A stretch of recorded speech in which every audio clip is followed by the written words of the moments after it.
Ha? Ah, bukod ba yung pagpasok doon? Pati dito may bayad din pala? Ano lang yan sir eh. Ha?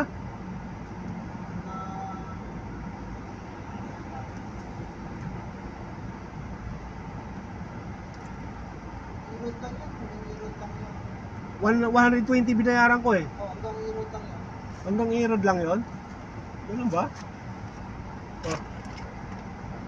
Ang mahal pala ng bayad dito sa Skyway, biro mo mula ano. Tapos 300 para akong pumunta ng North ah.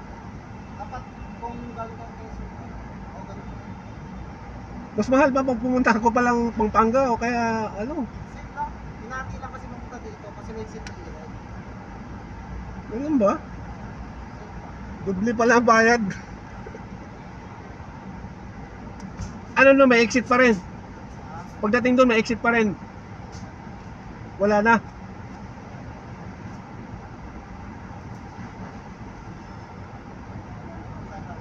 Asan yung receipt ko kanina, sir? Yes sir.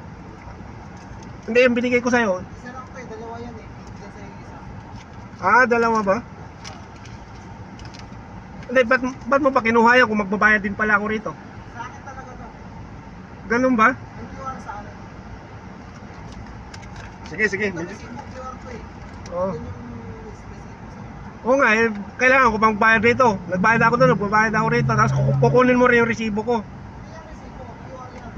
Para doble yung bayad, sir, para hindi tama. Para hindi tama yung singilan eh. Parang mali, may bayad pagpasok, may bayad pag-exit. Doble.